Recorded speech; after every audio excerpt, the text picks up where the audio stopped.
Hey guys, I'm Crystal, And I'm Ken, and this is Beyond the Satchel. where we deliver more than just the mail. Beyond the satchel, beyond the job, I'm done with my rounds. Now I'm heading for the battlegrounds. Beyond the satchel, let's take our stand. Scream our battle cry, and echo it across the land. Hey. Hey, welcome back, you guys. Yet again, you got Ken and Crystal here, and we have a special guest on Beyond the Satchel with us today. We're gonna go ahead and let him introduce himself. Hello, everybody. Happy holidays. My name is Aaron Purnell. I'm a current member of the NELC. I am also Illinois 2 Safety Co-Chair. Nice to meet you guys. So All right. what's Yeah, I'm right. I'm good. I'm good. So, I was just gonna say, happy to have you on here, but you go ahead, Ken. no. You go. You go. No, I'm no, sorry. no. It's all right. No, This is that's our all I was gonna this is say. our daily thing on the show that we do. We argue amongst each other because she say I talk too much. Um, Kind of, I was Aaron. Aaron is one of my go-to guys. I can tell you that. When I started off as a CCA, Aaron was my instructor, and before I did Leadership Academy, Aaron was coaching me on speaking, and I used to just go up there and talk real fast. And now I see Aaron like this with his hand, like, hey. So, um, you know, so I can say I done improve on speaking, but and so Crystal always tell me I talk too much. So I'm gonna let her start off by asking you a little question here and there. All right. Well, so what are you seeing? The most out there, out and about. Just what are you? Just some general stuff. Yeah, sure. A few things. If I didn't say it, sorry. Thank you for having me on here. I really appreciate the time and opportunity to be on with you guys. I appreciate you guys all the time, all day. Um, some of the problems that we see a lot with letter carriers is the fact that they feel that we don't care about them, and they think that we're not really out here for that, or it could be that we're out there really trying to catch them up on doing certain things as far as working unsafely, and that's not the key. Um, we hear a lot of things from those type of carriers of that aspect, and I hate the fact that I hate we as people are always reactive rather than being proactive as far as anything happening out here as far as safety or working or whatever. We should be able to try to catch things before it gets out of control, but unfortunately, that's not the part. I always want to make sure people, as far as letter carriers, know that we as a safety team, the NELC side of the safety team, not the management side, and I'm not against management in any way, but I want them to know that we do care about them. And a lot of things that we see is they feel that we don't care about them or we're not really thinking about their safety, and we actually do. In Article 14, it states in Section 1 the responsibility. It states that it's the responsibility for management to provide a safe working conditions in all present and future installations and develop a safe working force. Do you find that to be true, or do that need to be further worked on, or some type of we need to do something as a union? And I mean, like the joint statement is basically management and union working together. Do we need to come together and develop some other thing rather than a monthly meeting? If you guys didn't know, I am on the safety team with Aaron, so I'm gonna let Crystal try to answer some questions, ask some questions. I'm sorry, I'm gonna chime in here and there, but do you find that to be true? Yeah, I honestly wish that Article 14 gave us the lead rather than management as far as the safety responsibility, because I believe, for my opinion, this is mine because it's my opinion, that management doesn't put people's safety or any employee's safety first. And can know it, and I've also talked with Manny Peralta about this as well, is my philosophy is safety versus operations. And I believe that management puts operations up over safety. when they both go hand in hand. Because if you're not working safely, you get hurt. You hurt operations. But operations will strive if you work safely and keep the carrier safe and well versed. Management's responsibility is to make sure that we're safe. It also coincides with the AM 800 language, and basically where management is the frontline person to make sure that we have all the supplies we need, all the knowledge that we need as far as safety, put us in a position where we are safe. And they're not doing that because I hate to say it, but a lot of people, as far as that side of the field, are followers rather than being leaders. Forgive me for saying that. And these people are basically being held by the hand as far as how to think and rather than thinking for themselves. And a lot of them don't even know Article 14, yet alone, let's say Article 14 is not for management to know. The Employee Labor Management, the manual in 800, they should know this. It's a responsibility. They're responsible to keep us safe. Whether it is the utilities, the equipment, whatever it is, we have to be safe out there, not just getting the mail out there. And they see that as far as saying, we don't care about that. We don't have time to make sure that you're safe. You go out there and do your work. And then they say, oh, yeah, be safe. But to them, what does it mean by being safe? They couldn't tell you.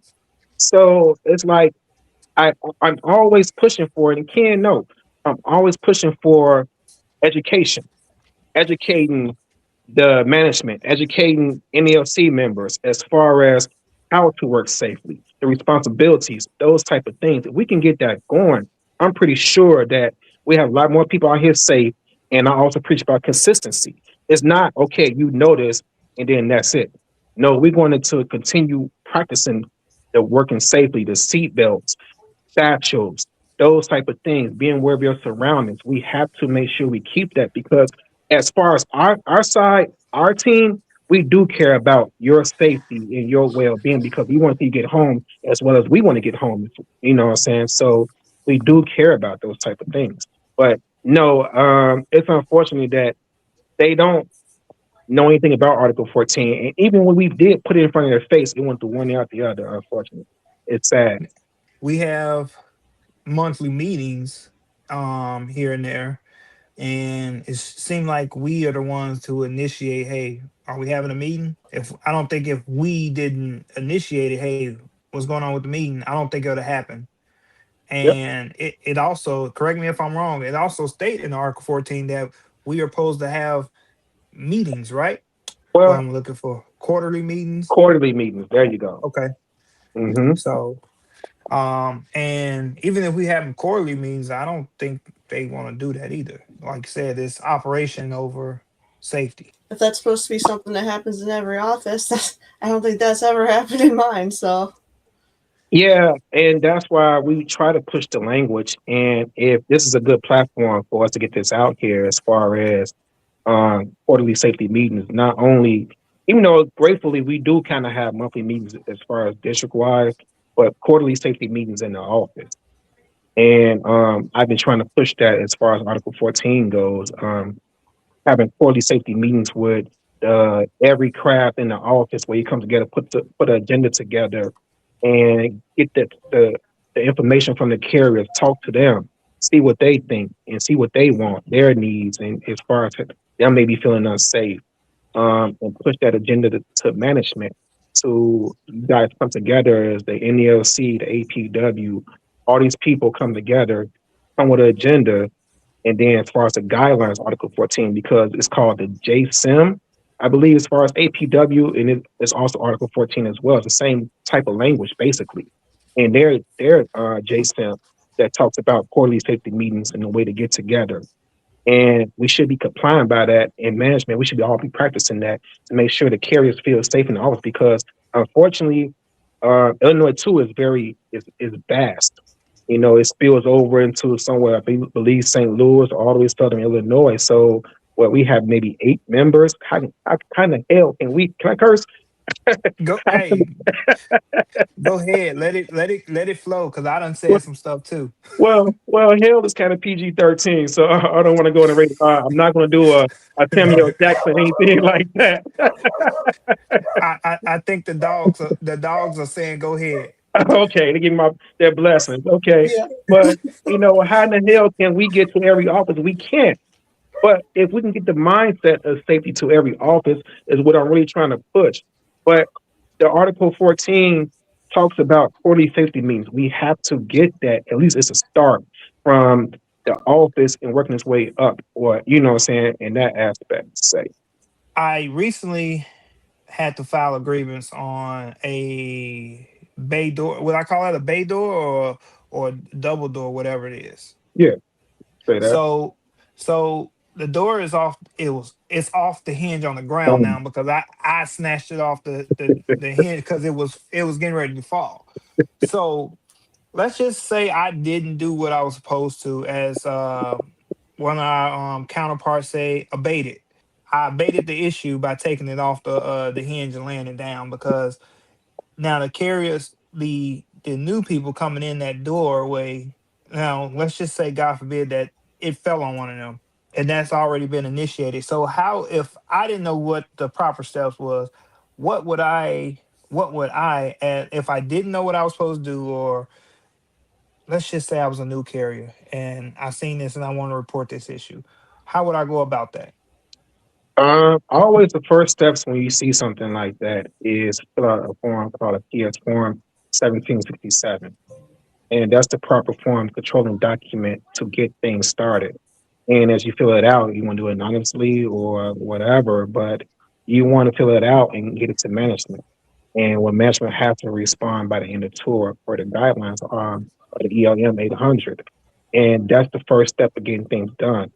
And depending on their answer to it, you definitely want to get in the ear of the union steward and take it from there. Everything is steps. You don't want to sometimes start from the top because it starts from the top and come back to the bottom. So if you start those steps with the 1757, and then depending on management's abatement or the answer to your 1757, you want to alert the steward about that. And you take it from there. We have to move up to the branch president, up to the business agent, or even call a Manny up in DC. So that, my door was off the hinge since October. Yeah, Say since October or early yeah, October, and here it is December the 12th, and it's still sitting in the same spot I put it in. yeah. Unfortunately, I filed a grievance on it, so, and I still haven't got a response. And as a union steward, we, if we don't get the information on time, my favorite article is 17 and 31, Mm-hmm. and I. If I don't get the information, I'm sending it up, and I'm gonna let the next step deal with it. Like Aaron said, move it on up the ladder, because it's unsafe. The door is off the ground, but we can't lock the door. Yeah. So, and unfortunately, nowadays people are getting robbed. Stations are getting robbed. That door can get locked, so anybody can come through the doors, and um, we just don't want that to happen. So that's part of our goal as a safety team. From what I can, since I've been on the safety team, that's our goal, to prevent stuff like that from happening. It's unfortunate because to paint a picture to the people, what we're saying is basically as you enter Tri City, you have two double doors. And then beyond the two double doors, you have like a little small walkway where there are two more double doors. And so now the front two doors, that's the one Ken ripped off because it was falling off. Okay. So I don't think Ken just ripped it off. He just went Incredible Hulk and just said, oh, and took it off. No, it was on its way falling off. And to alleviate any further injuries or anything like that, to make sure no one gets hurt, he took it off the hinge, which makes total sense. And so now you can pretty much walk into the little walkway now, and you're basically in the building. And now, when I come in early in the morning time, let's say 6:30, what's being held up to keep the other two doors closed is they had a little, I believe, a little hinge, just a little thing to go inside, but they have a Yeah. little thing going over.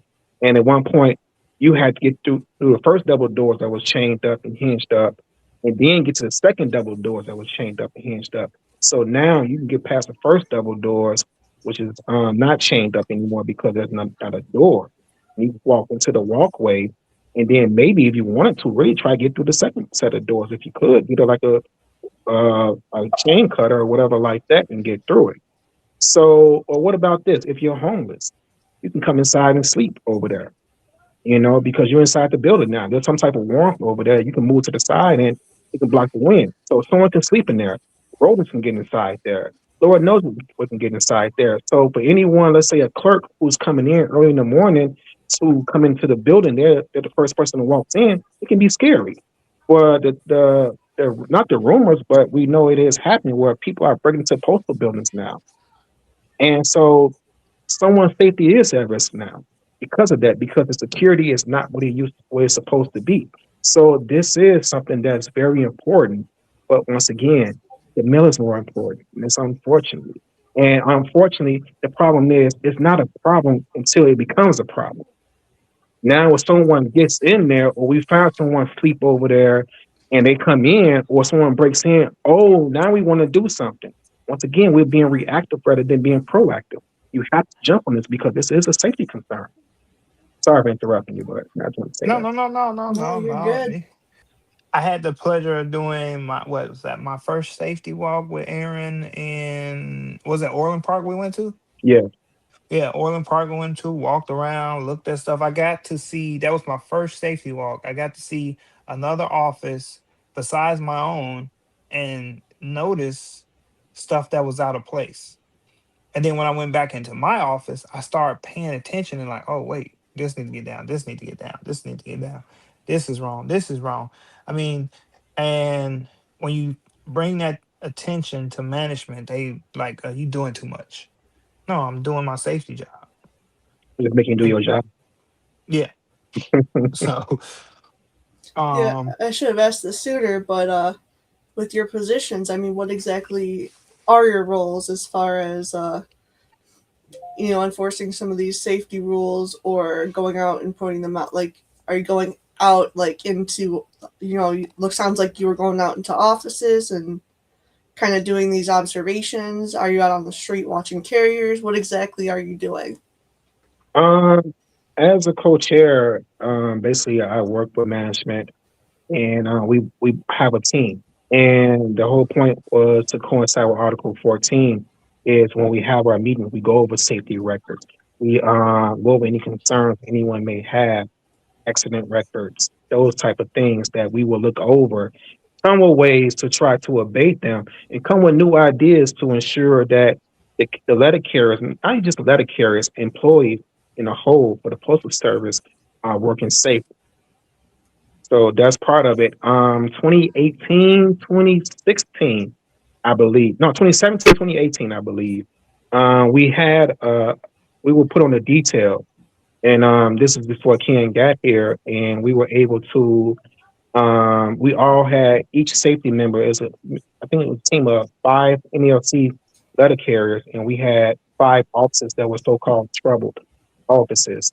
And we will visit those offices and talk to the letter carriers on the workroom floor, talk to the management, make sure the office was in compliance as far as safety, and go out on the street and talk to letter carriers and make sure they're working out their safety as well. Unfortunately, the numbers didn't come to par, and we didn't.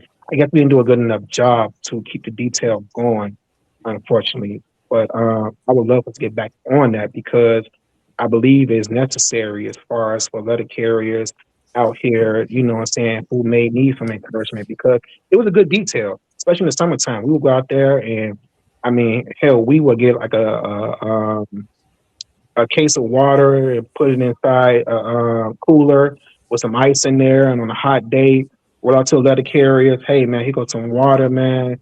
Be cool out there. You know what I'm saying? Make sure you get some rest water and shade. Be careful out there. You good. You know what I'm saying? Go to the other carriers. Make sure they're parking their vehicles. The vehicles are secure. They wearing a seatbelt. Talk to people. It was never I got you moment. It was all just correcting the people and make sure they know what's going on. Let them know we were out there for them and we really did care because we had cooling towers too. So we had the whole nine out there trying to make sure everybody was cool out there. So it was a really good detail. I hate that it ended, unfortunately.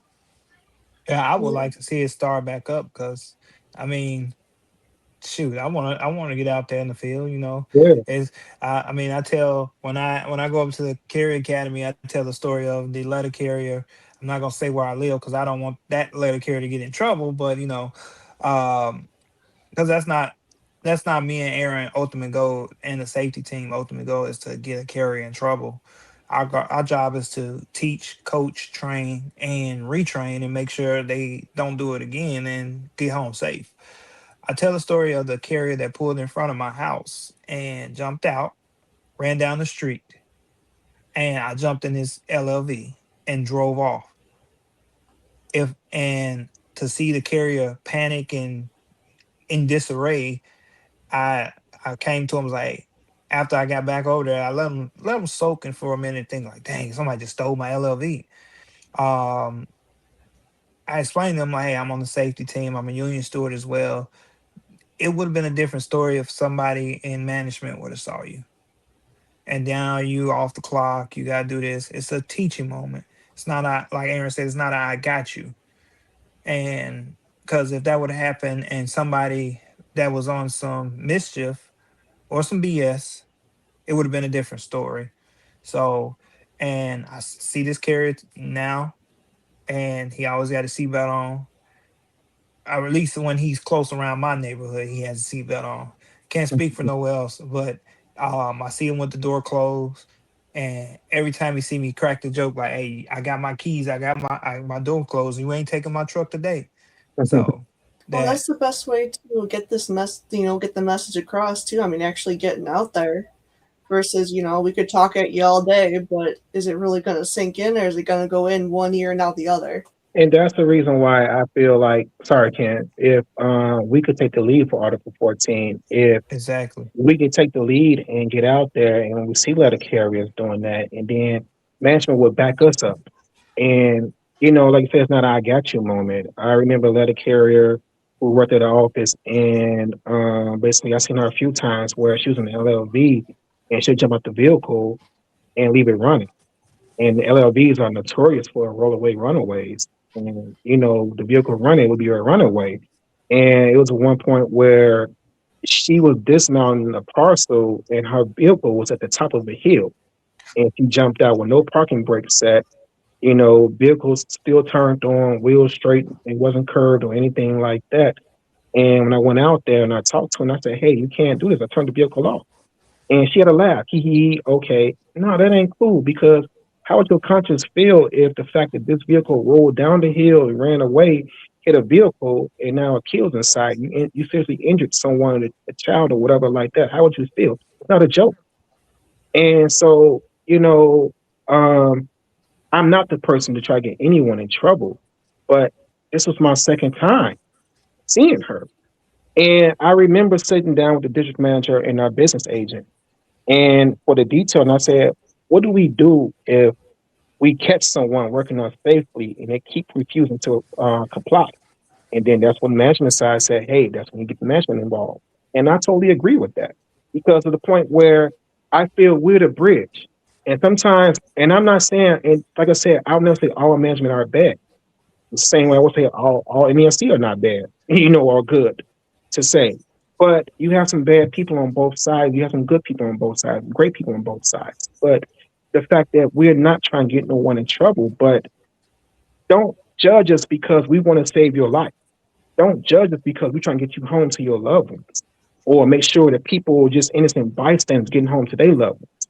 And part of that is working safely. And it got to the point where saying, hey, if they continue to keep on this not listen to what we're saying, we had to get management involved. And then that's when management will come in and do what they have to do. And unfortunately, I'm sorry, pretty sure discipline will stick.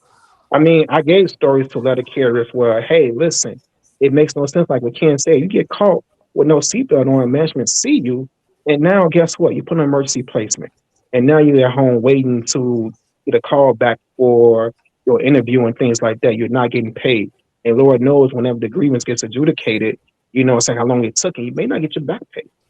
So why go through that? Just put your damn seatbelt on. Plain and Yep. simple. Saves Just lives. just You put know? it on, cause Yeah. we're and we I don't in Illinois. I haven't seen it suffer up in the Rockford area, but we still riding around in the LLVs. Yeah. If nobody know what a LLV is, long life vehicles. We got Mhm. the Matrix. The Matrix. They just, I guess they said they're gonna give us some temporary new, the Mercedes, um, and the ProMasters. The LLVs don't have no safety features on there except for that seatbelt. That's it. It's a it's a tin can.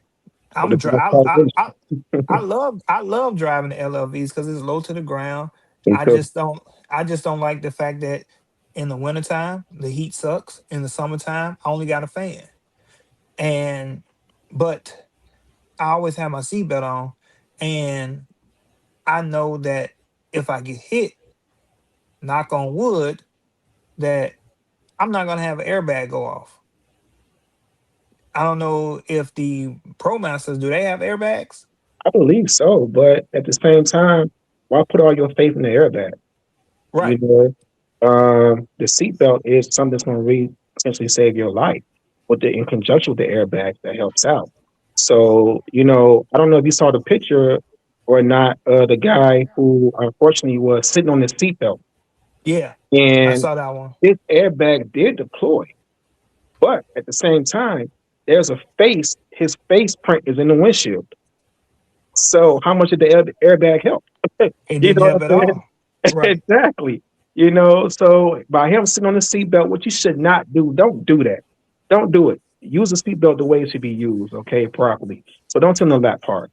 And if I could show the picture, the guy, and every time I teach Care Academy, everyone that I teach with this art, with Module 8, I show them the picture of the guy sitting on the lap belt, and the airbag is deployed.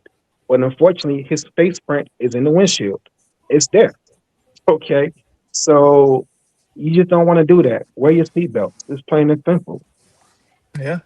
And then just let's get on the topic of we got robberies out there. What would you suggest to a carrier, a new carrier? I know I heard you speak about it before. I done said it several times to carriers too. What would you say to a new carrier? If I was a new carrier, what would you tell me? You're gonna hate what I'm gonna say, but get off the damn phone. Get off the damn phone. Be aware of your surroundings at all times. All right. A lot of times that we have the earbuds in the ear, which you shouldn't have because you're not stationary. That's contractual language, and you shouldn't be having both earbuds in your ear. So some people say, "Well, I got one in my ear, so I'm good." No, you have to have all your senses around you. When I'm delivering mail, if I hear the wind chimes, I'm looking around. What was that? If I hear the leaves falling around, what was that? I'm being aware of my surroundings. Not to mention, like people around me in my route know who I am, but still, I'm aware of my surroundings. So that's the first step, which is a very huge step. Well, not say a huge step, but it's very important to be aware of your surroundings out there. Something doesn't feel right, it ain't right. You see people Hmm. around on your route that you never seen before, something ain't right about that. You have to be vigilant out there. I hate the fact that back in the day when we were all kids, the mailman was part of the community, and no one dared to touch the mailman at all because you knew the repercussions of what happened if you touch a mailman. Plain and simple. Not to mention, we got your check. Right, we got your check, and grandma down the street might whoop your ass. Exactly. You know what I'm saying? So nowadays things have changed. I don't know what's in the air or the water. I don't know, and I hate it. But part of it is being aware of your surroundings because we hear a dog like that barking. I'm turning around like, where's it at? Uh You have huh. to keep your head in the swivel at all times. And So that sounds like a little ankle biter too. they ain't no ankle biter, is it? That's your dog, Ken. That's your dog, Crystal. That's That's mine. Crystal. Okay, yeah, that's the ankle biter then. I'm about to say Yeah, I got a little ankle biter. you seen mines. You seen Yeah, mines. yeah. So I mean, and we got the we got robberies of the arrow keys. Just don't fight nobody. We encourage you, don't fight nobody. Give No, them everything you got. Give including them everything because you gotta go home. yeah. And yeah, and like Aaron said, the scanner. Give them the scanner. Then hey, knock on the customer door, flag somebody down, tell them to call the police. Hmm. And then guess what? That scanner, I'm not even gonna tell you what that scanner do because I don't want to give that out. We just encourage everybody to be safe out there. Um, swinging your arrow keys around. People are looking for that. Don't do it. Yeah, I'm Don't. glad you stopped yourself talking about the scanner, Ken, because I feel like there's a TikTok video that went viral about the arrow keys, about the guy that had that stuck in the package. And I feel like that's kind of when everyone all of a sudden was going after arrow keys. So I Mm-hmm. think it's really important to just, be Yeah, mindful of what we're saying out there and what we're putting out there. Mhm. exactly. Exactly. Because you And see a lot of carriers out. Go ahead, Aaron. oh Go no, I ahead. was just say just I always thought it was cool as a letter carrier. I mean, when I was a kid, and I see my mailman walking down the street, he had his chain hanging out and stuff. It looked pretty cool back in the day, you know. And we can't do that as letter carrier. You got to put it in your pocket so people may know that what I'm saying, would think that you don't have an LP. So you want to make sure it's tucked away so no one can see it, not hanging out like you said, swinging it around and all that type of stuff. So, Yeah. Um, and then we got I mean, they're robbing us for mail, the trucks, and we just, like I said, I'm repeat, we encourage you to give everything to them and just get away, just get mhm. away, and ain't nothing. That mail is not worth your life.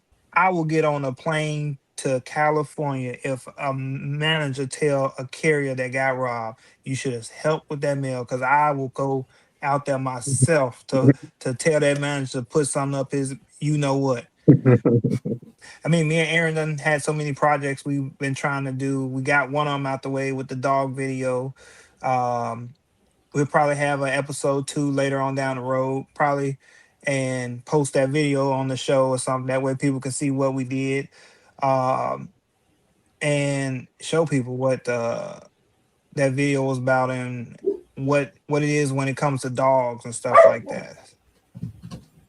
Yeah. He knew I was talking about a dog. Look out. I feel like So they got that timing perfect. Every single mention of dogs, they're right there. got anything else, Crystal? With management, they're pushing DOS. So every single letter carrier's favorite program. Do you feel like that's having an influence as far as safety out there? I mean, with me personally, I know in our office, when we have management on our ass about our times, I know there's at least one carrier in particular.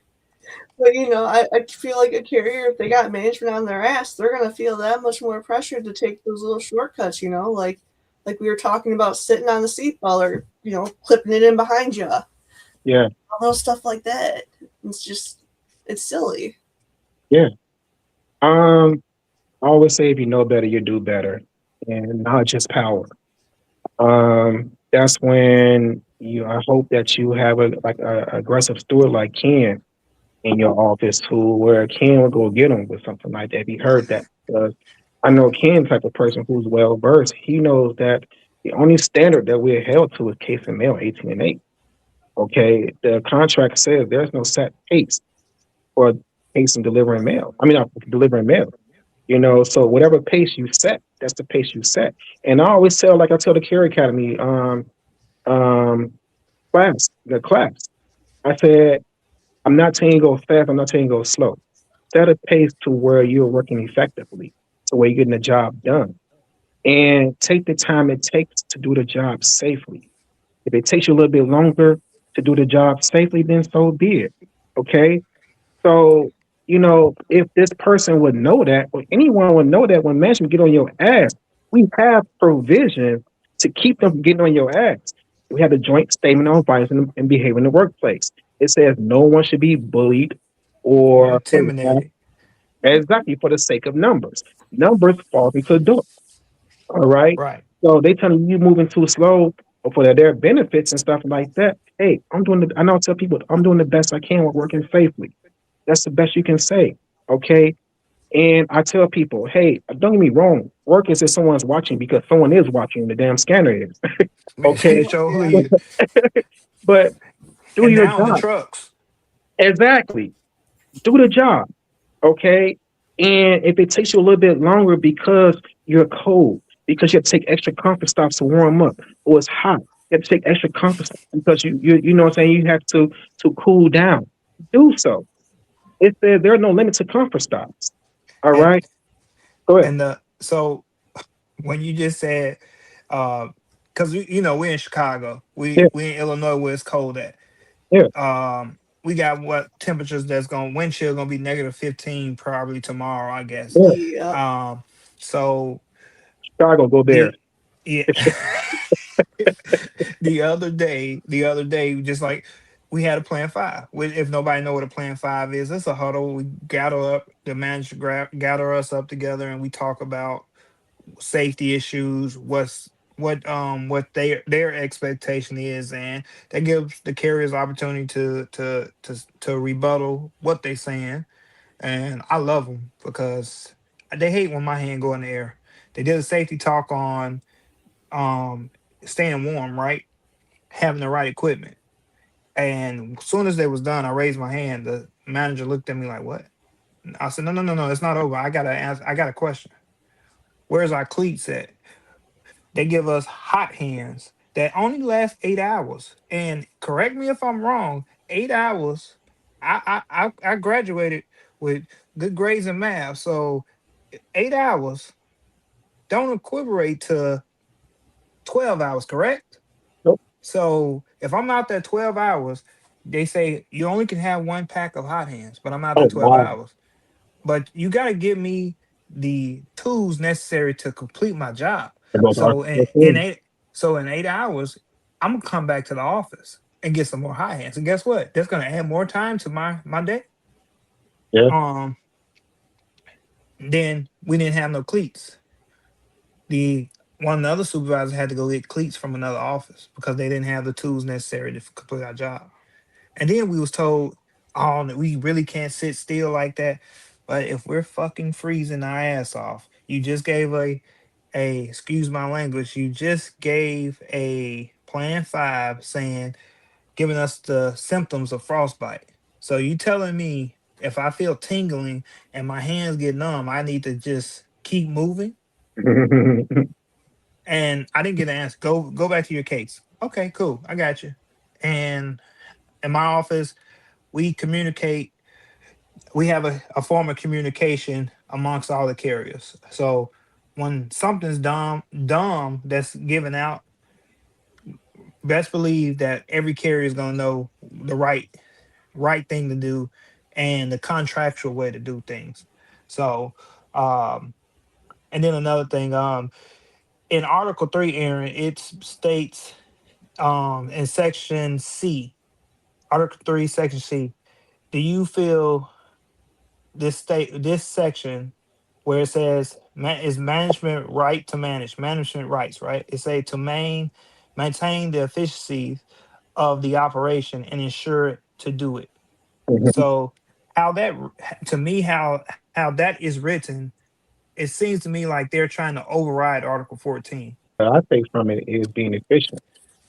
And True. you know what I'm saying? How can you be efficient if you not don't have the tools you need to be efficient? You know, the tools you need, like you said, maybe are the cleats, maybe are the hot hands to make sure you are being able to do the job. If you don't have that, then how can a person be efficient? Can't be Right. efficient if I'm freezing my ass off. Okay, I said first, that's still PG-13. But Yeah, if I can't feel my fingers, I'm not going to be able to go through the letters or the mail. exactly, you can't think of the middle. My So you have foot, to be my feet efficient. are froze. I can't even walk. Oh, Exactly. Exactly. And that's the reason why I wish that, and I'm still pushing for it for next year, is to be able to educate not only just management, but letter carriers as well, and stewards and safety captains, anyone who wants to listen, what it means to be out here working safely. You know, because we all need this. Because at the end of the day, like I told, we had and I wish you wasn't here for this one, Ken. We had it's called a safety symposium. We had where we had everyone from Illinois to the district manager, all the branch presidents. We're all on the same boat, whether you like it or not. If the ship is sinking, I'm gonna do the Samuel Jackson the curse. But if the ship is sinking, you got to grab a bucket too because we're all in the same boat. So in order to keep the ship afloat, we all got to grab a bucket to make sure it stays afloat. We got to work together, whether we like it or not. You know, Exactly. I get it. You're a management. I respect you for that.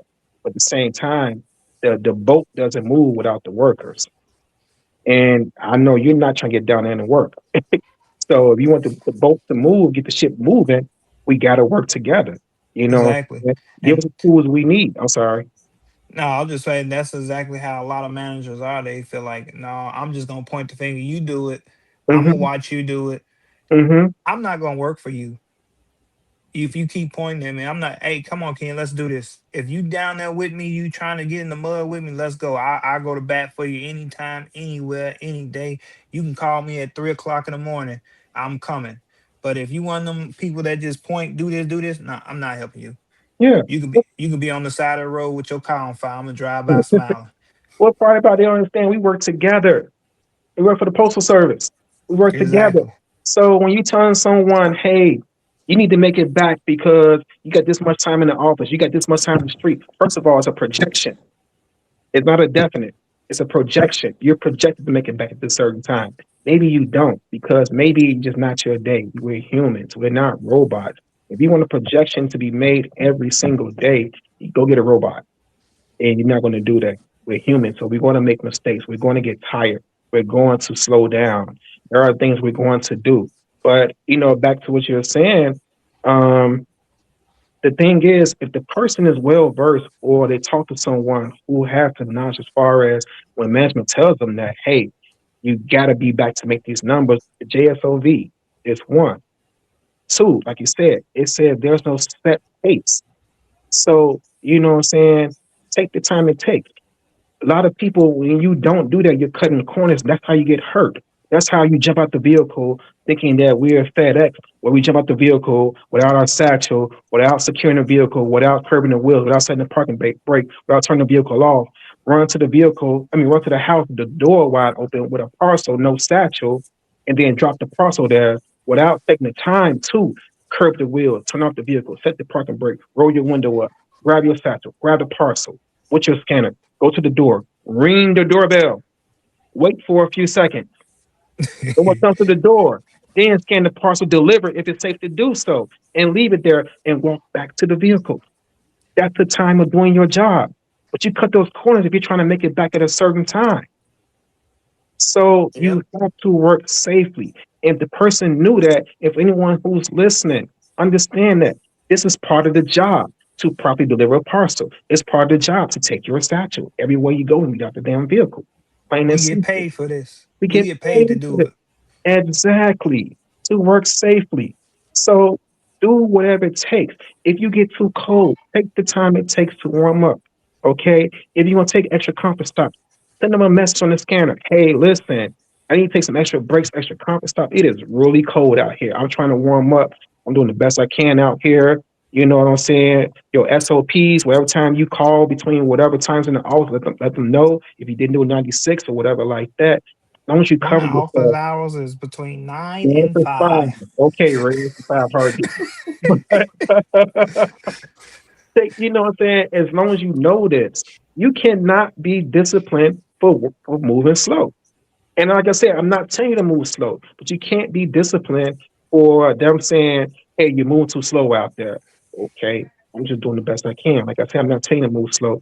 Do your best to be efficient. Do your best to do the job. That's all I'm saying. But do it safely. That's Right. all And I'm like you say, it's a marathon, not a race. saying. Exactly. It is not a And sprint. I stole that from Aaron 4 years ago, and I still say that to people all the time. It is not a race. What are you running for? We got to carry. He carried two satchels, and he got the biggest route in our office and be back at 2 o'clock. I do his route. I'm getting back at. I leave at 9:30. I'm not coming back to about 8:45 at night. So we have a little thing we do. We're doing at the end of every show because we're coming up on that little marker. We're gonna have to do a part two, buddy. We're gonna have to do a part two We because both talk a lot. yeah, we got to do a part two because I mean it's a lot of information on safety that we want to get out there. It's a lot of knowledge that we want to pick from your brain to give to our viewers, the listeners, because uh, people can look back at this and listen like, oh, okay, they said this, they said that, okay. and maybe it inspires some more people to join on the safety, to push the issue towards safety. Yeah. Even might even inspire people to be stewards, you know. Um, Or safety captain. so yeah, safety captains. And if you in the Illinois 2 area, we looking for safety captains. Aaron Purnell is the guy you need to get a hold to. Um, we're gonna figure out a way to, well, check out the Facebook page that we have. He's on there. You want to be a safety captain? Go ahead, hit him up. We need safety captains in every office that we are associated with in Illinois too. Um, so it's a lot of stuff out there that safety is trying to do. It's a lot of stuff that we're trying to do to keep you guys safe, especially around the holiday time. Um, one more thing before we get out of here. When you hear Aaron, what bill what we're gonna do, Crystal? What bill was it? The Protect Our Letter Carriers Act.